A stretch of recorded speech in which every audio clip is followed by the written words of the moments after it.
La Biblia, ese libro venerado por millones como la palabra eterna y sagrada de Dios, contiene entre sus páginas la normalización, la legalización y la defensa explícita de la esclavitud.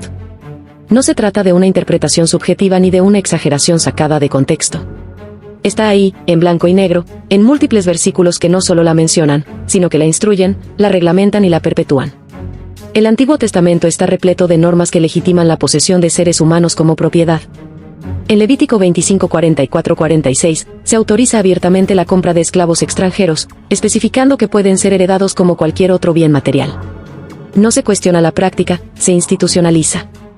Éxodo 21, establece un conjunto detallado de reglas sobre cómo adquirir esclavos, qué hacer si intentan escapar, qué castigos están permitidos y hasta cómo golpearlos sin ser culpables de asesinato, siempre y cuando el esclavo no muera en el acto. Si sobrevive 1 o 2 días después de la golpiza, el amo no será castigado porque, según el texto, el esclavo es su propiedad. La lógica es brutalmente clara: el ser humano vale en función de su estatus legal y su utilidad para el amo. No hay un solo versículo en toda la ley mosaica que condene la esclavitud. Ningún "no esclavizarás". Ninguna prohibición moral. Solo instrucciones para hacerla funcionar eficientemente dentro del sistema tribal. El Nuevo Testamento, que muchos citan como el compendio del amor y la redención, no revierte esa herencia. Al contrario, la confirma. Pablo de Tarso, uno de los pilares teológicos del cristianismo, escribió en Efesios 6:5 que los esclavos deben obedecer a sus amos con temor y temblor, como lo harían con Cristo. En Colosenses 3:22 reitera el mismo mandato: obediencia absoluta.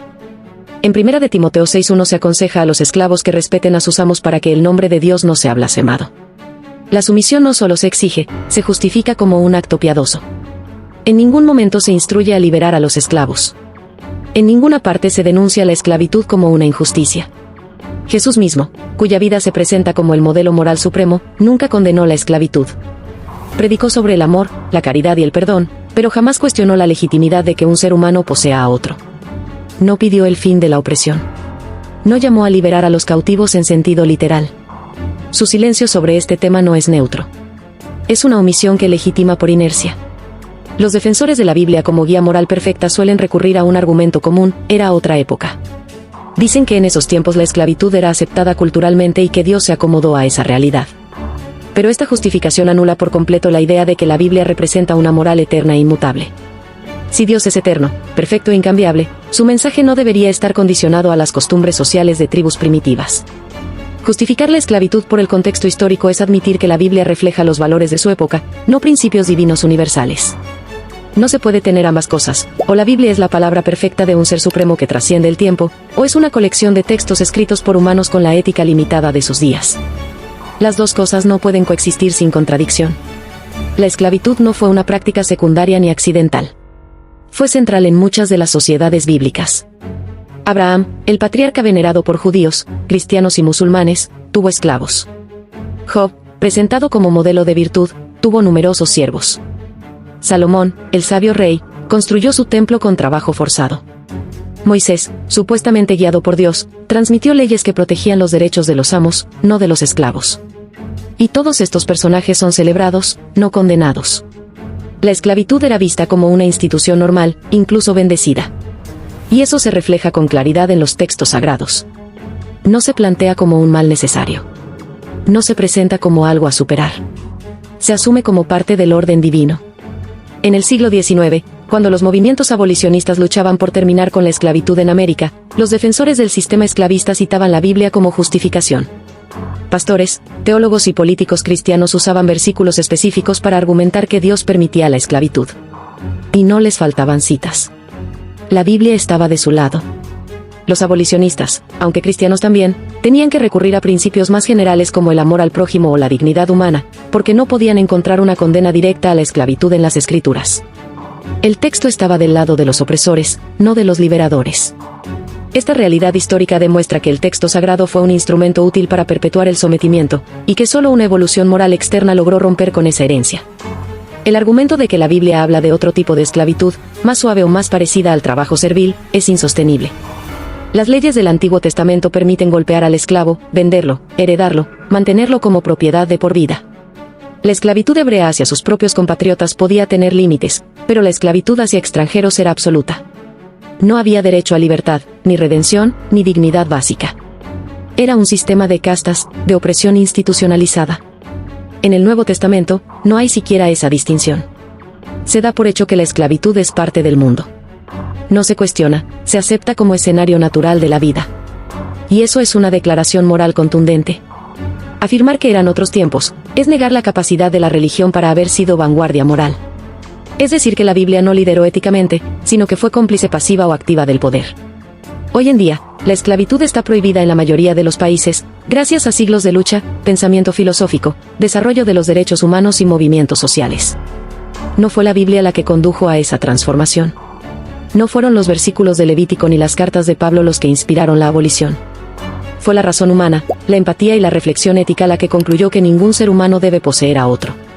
La moral moderna superó la moral bíblica. Y esa es una afirmación ineludible. Si seguimos considerando la Biblia como guía moral absoluta, entonces tenemos que enfrentar el hecho de que su silencio, y en muchos casos, su aval, a la esclavitud la convierte en un texto profundamente problemático. A lo largo de la historia, muchas doctrinas religiosas han sido usadas para justificar atrocidades, cruzadas, inquisiciones, genocidios culturales, violencia contra mujeres, persecución a minorías. Y en casi todos esos casos, la Biblia ha sido invocada como respaldo. La esclavitud no es una excepción.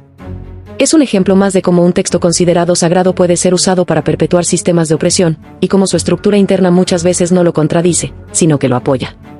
La lectura literal de la Biblia no conduce a una ética de igualdad, sino a una jerarquía avalada por Dios. Una jerarquía donde algunos nacen para servir y otros para mandar, donde las diferencias no se corrigen, sino que se institucionalizan.